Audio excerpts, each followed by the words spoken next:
Nós vamos falar de câncer de bexiga superficial recidivado, até onde a gente pode esperar pela cistectomia, o quão invasivo devemos ser, ou o quão conservador podemos ser.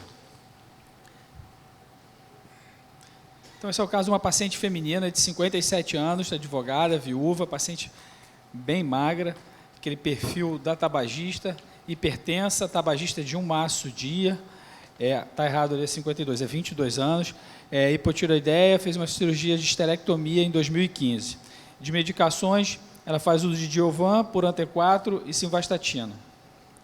Fez um episódio isolado de hematura microscópica, clínico assistente pediu um exame de urina, veio hematura macroscópica com uma urinocultura negativa. Aí na propedêutica fez um ultrassom que viu uma lesão vegetante na cúpula vesical de 2,3 centímetros e foi submetida a uma RTU de bexiga em 2015, que veio um carcinoma urothelial de alto grau, com a camada muscular bem representada e ausência de carcinoma in situ. Foi então feito uma fase de BCG de indução nela, tá? E aí na citologia de controle pós-fase de indução veio um quadro citológico compatível com neoplasia urothelial de baixo grau. Fez um ultrassom normal, ela estava até então acompanhando muito mais com um oncologista do que com um urologista, foi pedido uma ressonância, a ressonância sem alterações, ou seja, paciente com uma lesão única, lesão superficial de alto grau, pós-BCG com citologia positiva.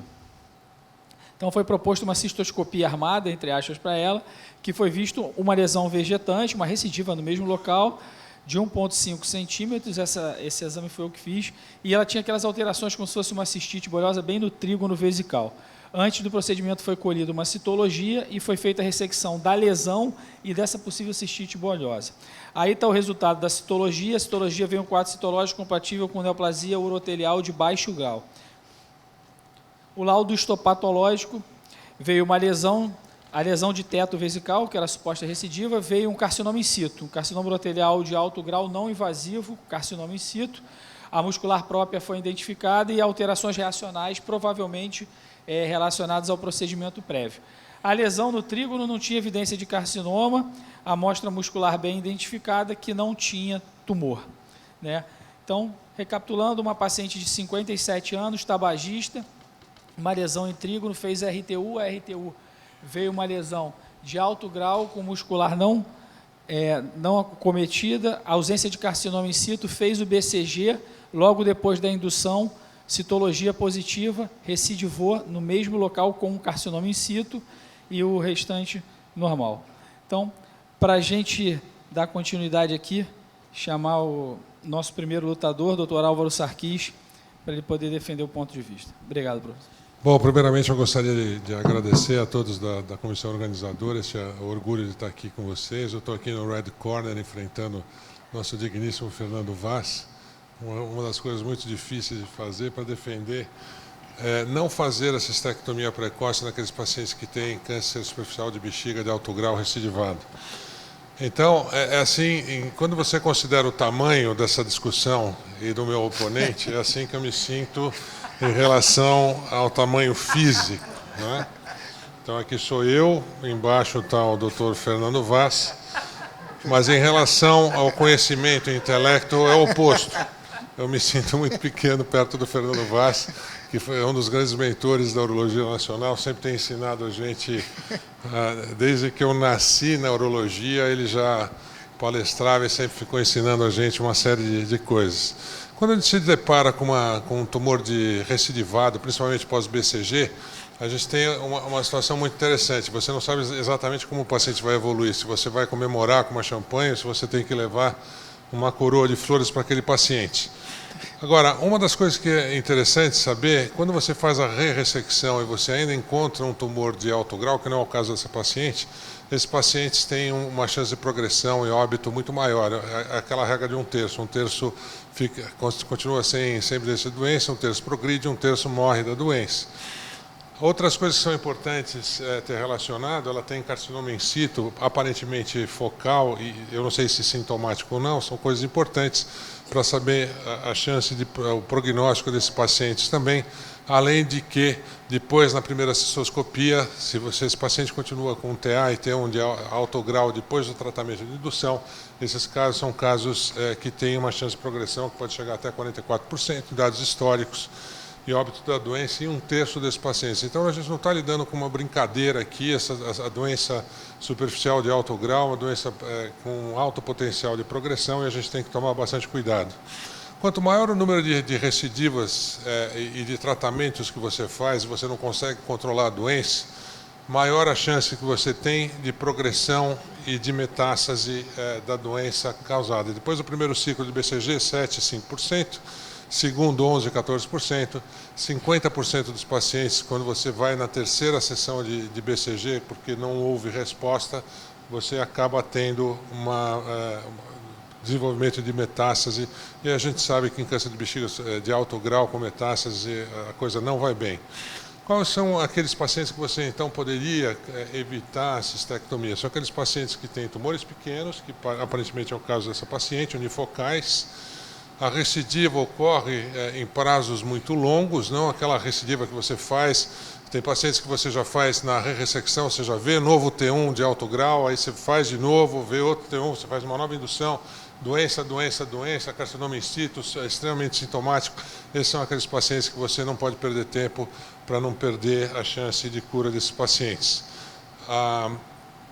Aqueles pacientes que não têm T1, que não têm carcinoma in situ, e pacientes com expectativa mais curta também, porque mesmo quando aqueles pacientes que têm uma grande resposta, conforme vai passando o tempo, a chance de mortalidade é maior.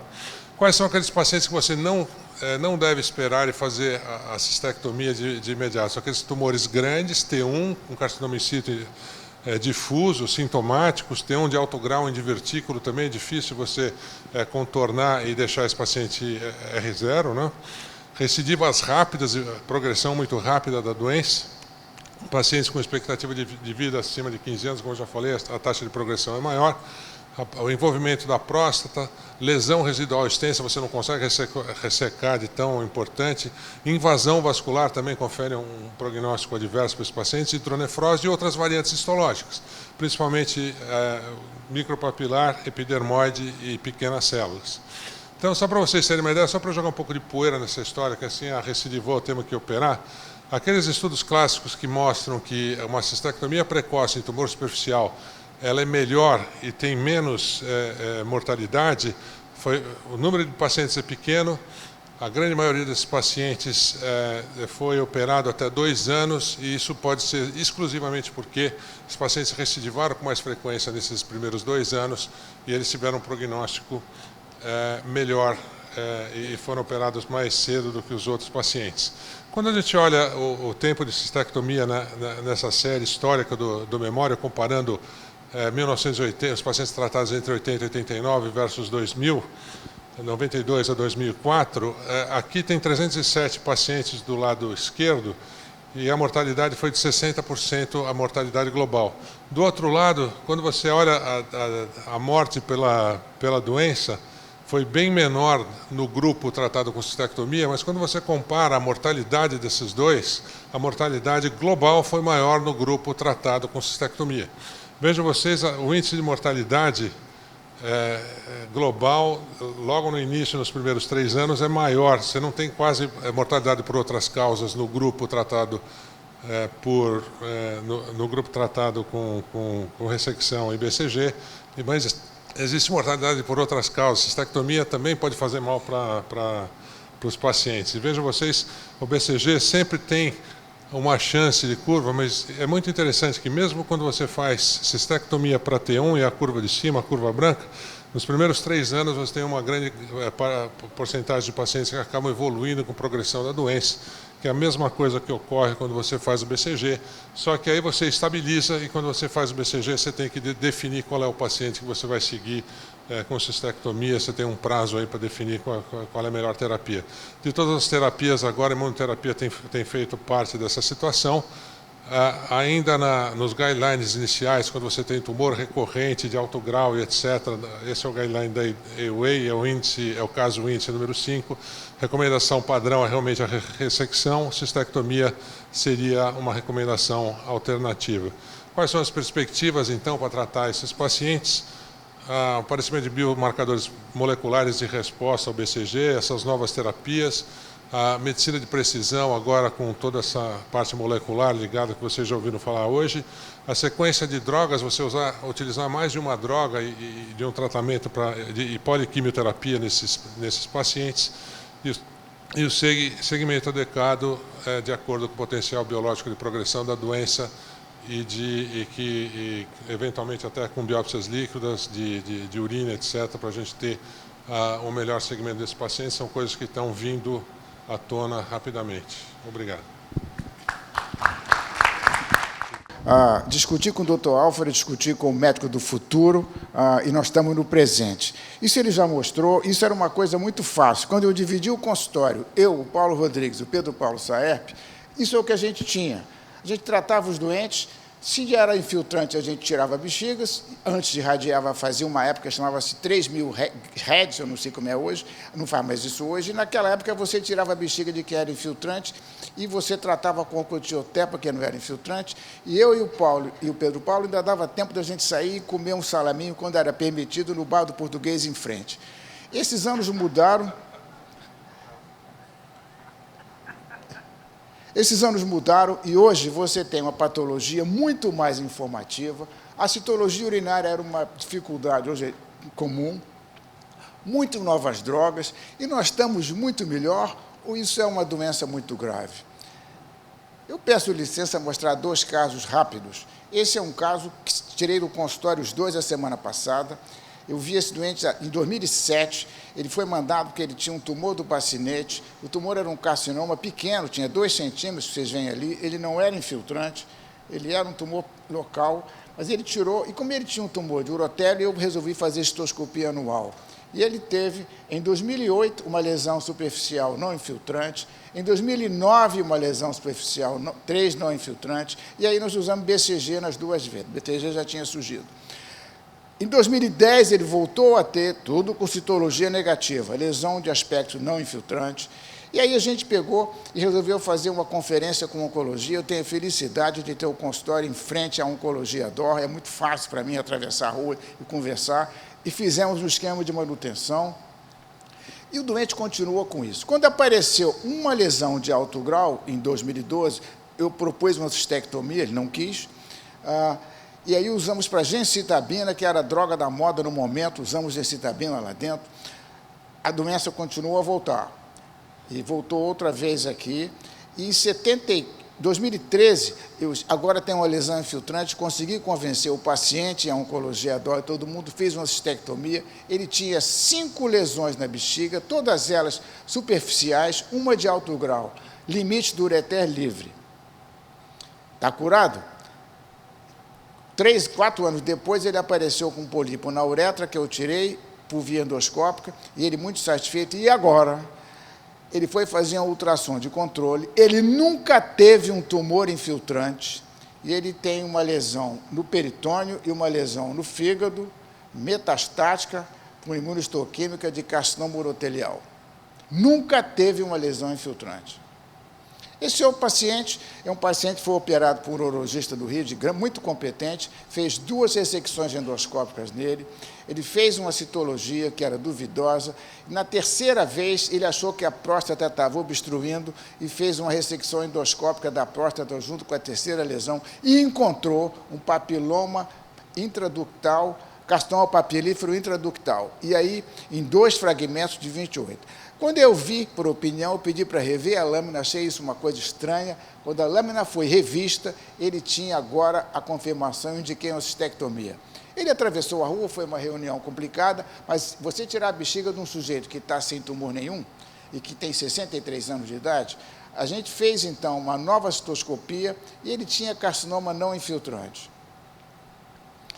E isso continuou ao longo dos anos. Eu nunca consegui demonstrar um carcinoma nele. Era sempre áreas suspeitas, biópsia negativa, você nunca conseguia. Até que esse ano ele apareceu com dor no flanco, ele ouviu outros médicos. Nessa dor no flanco ele tinha uma lesão estenosante do ureter, lesões na bexiga e uma lesão na uretra.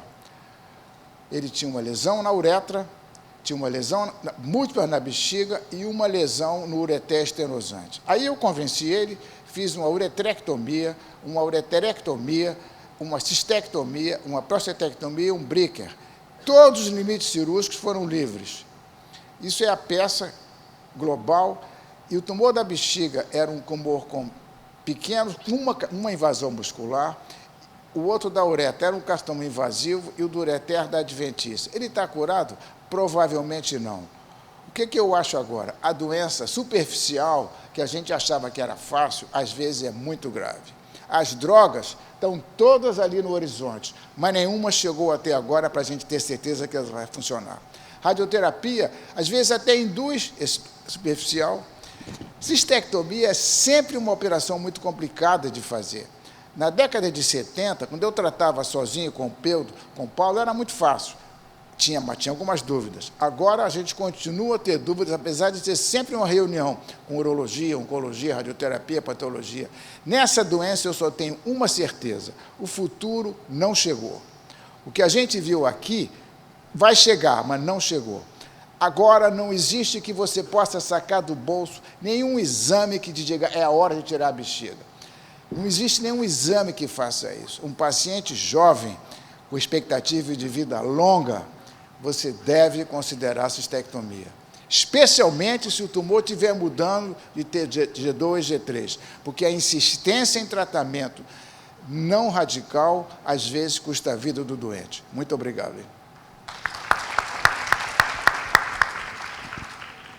É um assunto complicado, né? Câncer de bexiga, eu tenho a impressão que é a doença e o tratamento que mais tem implicação com o estado cultural, social, econômico do paciente, a habilidade do cirurgião e a capacidade hospitalar de atendimento, porque muitas vezes o tratamento acaba sendo muito pior numa cistectomia do que num tratamento mais conservador. Então, realmente, fazer uma cistectomia, como o Fernando diz, é uma coisa bastante complicada. Queria perguntar o seguinte: uma das ressecções mais difíceis que existe é exatamente em bexigas de mulher e na cúpula, bexiga fina, etc. Então, foi você que fez? Parabéns. Parabéns, porque a gente sempre faz essa ressecção com muito cuidado. Agora, foi feita re-ressecção? Você é a favor da ressecção ou os Caberia nessa doença tua que o trigo não foi normal, né? Não, na primeira. Na primeira não foi o que fiz. Caberia, vou dizer que você não conseguiu tirar a lesão toda. Caberia uma cistectomia parcial nessa doente? Alva.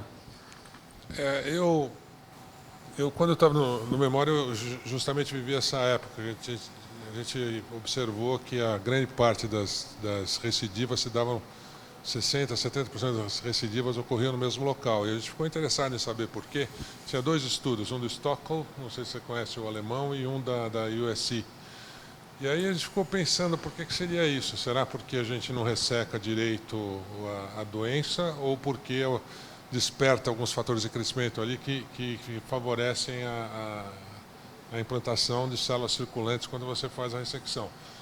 Aí o Harry Hare fez aquele primeiro estudo com 180 doentes, que ele ressecou doentes de alto grau, mostrando de 30% a 70% de chance de ter uma recidiva. Os casos, claro, casos de Memorial Hospital em Nova York, são casos terciários de muita manipulação e bastante agressivos, mas mostrando que realmente a gente deixa lesão ali, porque a lesão não cresce de novo num período de 3 semanas. Então, inicialmente a gente fazia isso até para ter um estadiamento melhor, porque tinha 15%, 20% de pacientes já com T2. Depois foi provado que você melhora o resultado de controle da doença quando você faz a ressecção antes de começar a imunoterapia.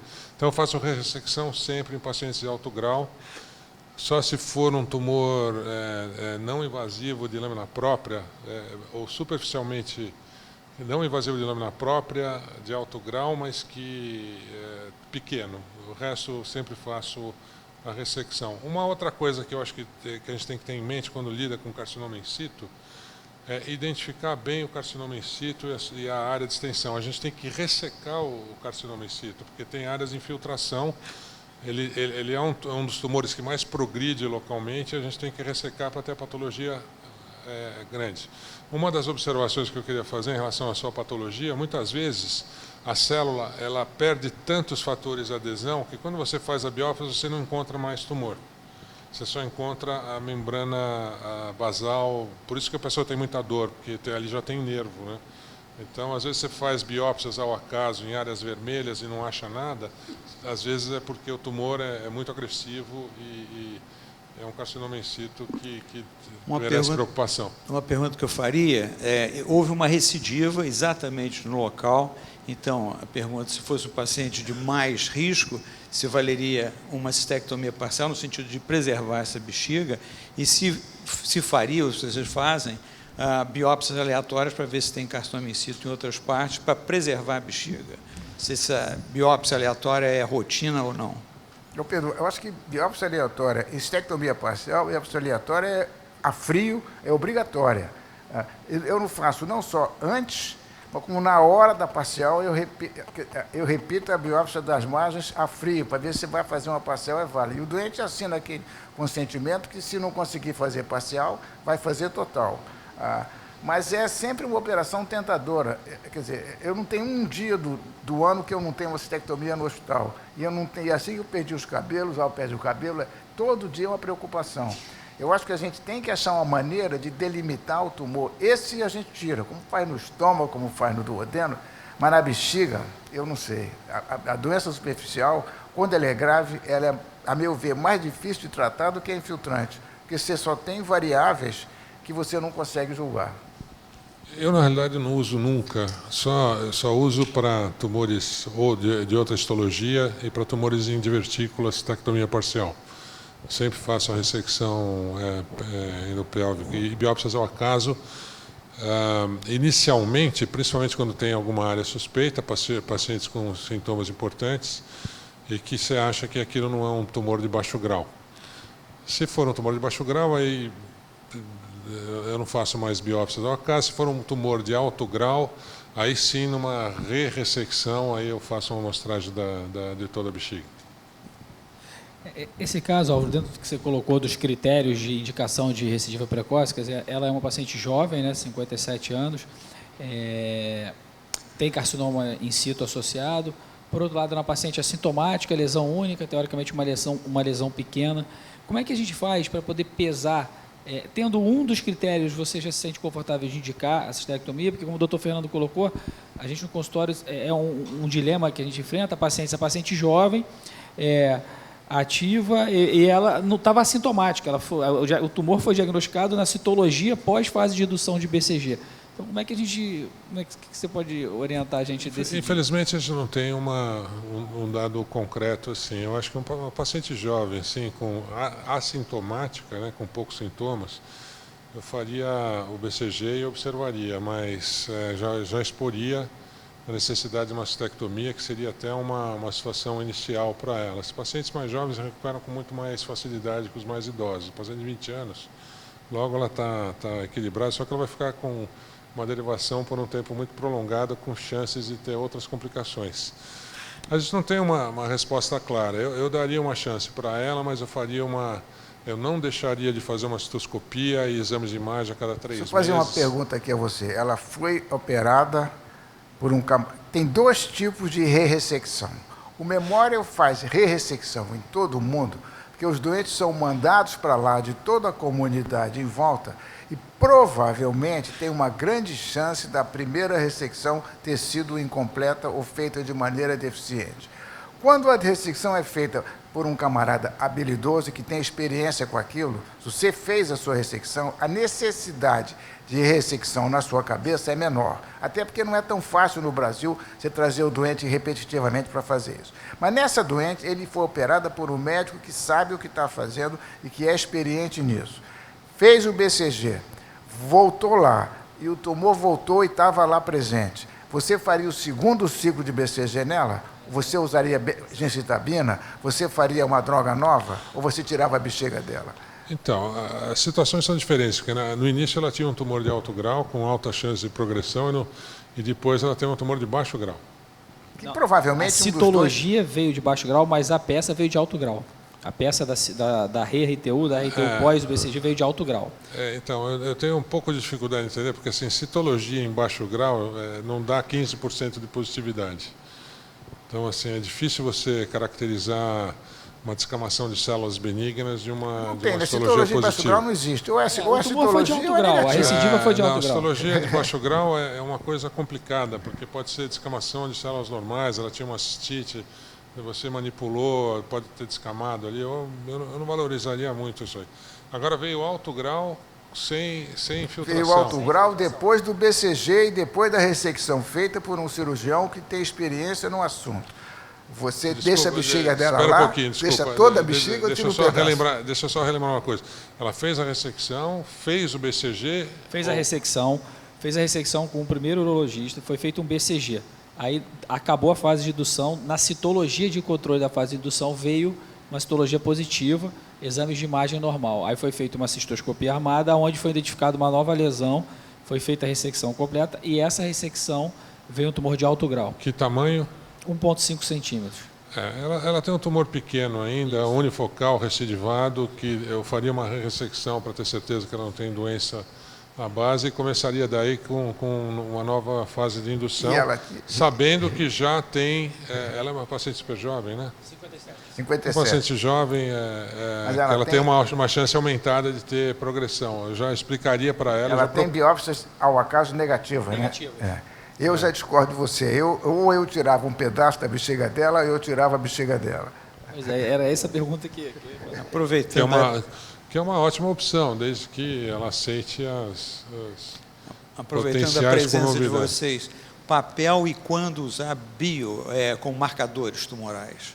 Se existe o papel no segmento desses pacientes, papel dos marcadores tumorais de bexiga. Aqueles da bexiga, aqueles marcadores nossos? Etc. Aquilo eu fiz parte, quando eu estava no servidor, a gente fez parte de alguns estudos daquele negócio para poder licenciar pela Anvisa, né, para poder licenciar. Acho que aquilo é ótimo, será uma coisa perfeita quando o futuro chegar. No momento, é citologia ou é o olho? Tem uma coisa interessante, que todos os estudos que você vê de marcadores, eles são feitos de uma maneira individual, pagos pela empresa, então eles não usam 2, 3 comparativamente. Agora, eu sei porque, em termos de revisão, tem um estudo muito interessante que tem um grupo americano que testou, não para bexiga, mas para próstata, 2 desses marcadores moleculares de prognóstico em lâmina, e as conclusões eram assim, mais de 50% das vezes, quando você usa um, ou o Prolaris, ou o outro, existe uma discordância completa de um falando que é alto risco e baixo risco, quer dizer, 50% das vezes, ou seja, a gente tem que testar bem isso, ver os estudos comparativos e não existe nada em bexiga assim que a gente possa fazer de imediato. Uma das coisas que é interessante, por exemplo, um paciente que tem tumor infiltrativo, é você tentar caracterizar se ele é um P53-like quando você vai fazer quimioterapia. Não, esses pacientes não respondem à quimioterapia, ou se ele tem, tem as características biológicas mais de lâmina basal, da coisa mais periférica. Isso tem uma implicação em termos de resposta à quimioterapia, e você faria ou não quimioterapia nesses pacientes. Mas para a doença superficial ainda não consigo enxergar nenhum desses marcadores que possa ajudá-lo. Então, Fernando, o Álvaro fez a nova indução, o senhor fez a cistectomia parcial. Essa cistectomia parcial é, teoricamente, uma doença de alto grau não músculo invasiva. Faz linfadenectomia associada ou só cistectomia parcial? Eu faço sempre, porque eu acho que uma vez na vida ou duas fui surpreendido de ter um linfonodo positivo numa situação dessas. E é muito fácil de fazer, porque eu faço transperitoneal, eu faço marcando, eu estou colocado, então quase sempre eu faço linfadenectomia de alguma maneira para ver o que aconteceu, ou até para o doente ficar mais satisfeito, e para a minha cabeça dormir mais tranquila. Mas ele, doente que entra na mesa fazer parcial, ele sabe que pode sair sem a bexiga. Se eu não tiver, e eu tenho patologista se eu não tiver os limites perfeitamente livres, ele vai tirar a bexiga. Essa doente, então, você pode fazer uma neobexiga ortotópica, porque ela é jovem, e ela possivelmente vai ter que fazer cateterismo intermitente 2 vezes por dia, mas desaparece o grande risco da morte de câncer de bexiga, que você não controla essa doença, você não tem remédio para isso. Eu tive a oportunidade de rever 1.800 casos de câncer superficial, seguidos por 20 anos na Memorial Hospital. E eu ficava absolutamente assustado com a quantidade de pacientes que tinham T1, ou carcinoma in situ, que em 6 meses morriam da doença metastática. Na época, claro, 20 anos atrás, não tinha tanta tomografia no segmento inicial, mas a patologia era ótima, a gente reviu a patologia e era realmente T1 ou carcinoma in situ de alto grau, e alguns pacientes, não é, claro que era, se não me engano, 10% dos pacientes tinham uma progressão rápida da doença que não dava nem para fazer. Na mesa que vai suceder a gente, você vai ter uma alternativa que já vem no horizonte há muito tempo, parece aquele negócio da montanha, sempre tem uma mais alta, mas que é você fazer tratamento alternativo trimodal em câncer infiltrante de bexiga. Nessa doença você não tem isso. Essa é uma doença que você não tem nenhum mecanismo de previsão do que vai acontecer com aquele doente. Isso é que é extremamente frustrante. Você pega uma bolinha desse tamanho e o sujeito morre daquilo, que nem esse cara que eu te mostrei. É o tipo da coisa terrível. É uma doença... E é exatamente isso. Alguns pacientes, eu me lembro muito bem de vários pacientes que tinham da doença que não era grande, foram ressecados totais. Ele nunca teve recidiva na bexiga, mas progrediu logo com doença metastática em linfonodos e metástase à distância. Então é uma doença extremamente grave. Apesar de ter falado só para vocês conservarem, não é a minha atitude no dia a dia. Eu sou bem criterioso em relação a acompanhar, e realmente eu só acompanho TA de alto grau que não responde a BCG, ou carcinoma in situ que não responde a BCG, aqueles casos mais suaves, lesão única, pequena, e etc, eu dou uma chance para o doente. Quer dizer, não foi uma luta, foi um acordo. Não foi uma luta, foi um acordo, então. No final, um acordo, porque eu fui nocauteado aqui. Muito obrigado a todos. Vou passar para o Daniel. Um acordo forçado. Obrigado.